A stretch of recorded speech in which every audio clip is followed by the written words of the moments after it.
Bonjour à tous, ravi de vous revoir. Ça fait très longtemps, j'avais plein de choses à faire, des projets à réaliser qui ont fait que j'étais un peu absente ces derniers temps. Donc je suis ravie de revenir avec cette vidéo qui parle de la maîtrise de soi. Quelque chose qui est très important, vraiment très important, mais que beaucoup de personnes négligent.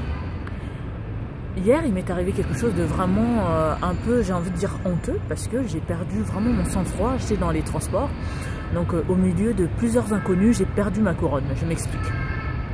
Quand on manque de maîtrise de soi, il y a beaucoup de choses, il y a énormément de choses que nous pouvons rater dans la vie. Il y a beaucoup de choses qu'on peut échouer, il y a beaucoup de choses qu'on peut rater et tout. Parce que garder la maîtrise de soi, c'est déjà se respecter soi-même, parce que quand on n'a pas la maîtrise de soi, devant d'autres personnes, on paraît pour une personne qui n'a pas de maturité, on paraît comme une personne qui n'a pas d'intérêt. Et surtout en tant que chrétien, et ça c'est un sujet qui concerne tout le monde, je ne parle pas que de ceux qui croient ou ceux qui ne croient pas.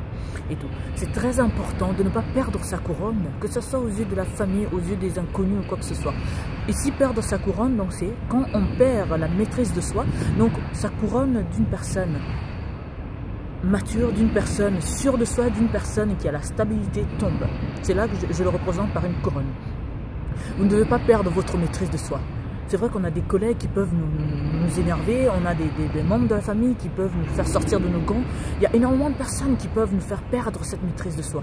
Mais est-ce que ça en vaut vraiment la peine? Surtout quand on voit ce qu'on peut perdre, ce qu'on risque en perdant la maîtrise de soi. Parce que dans la perdition de la maîtrise de soi, on va dire, tu peux t'énerver, tu peux commettre un acte que tu vas regretter, mais que c'est trop tard. Parce qu'en général, quand on regrette quelque chose, c'est parce que justement c'est trop tard. On ne peut plus revenir en arrière, on ne peut plus rien faire. C'est vraiment important de garder son calme et son silence face à toutes les provocations, face à toutes les personnes qui essayent de nous faire du mal, de nous déstabiliser ou quoi que ce soit dans ce genre. En tout cas, je vous encourage à ne pas perdre votre maîtrise de soi, parce que c'est quelque chose de très important. C'est quelque chose qui va vous identifier. Les gens qui ne vous connaissent pas vont vous juger quand vous n'avez pas, cette capacité-là à garder votre maîtrise.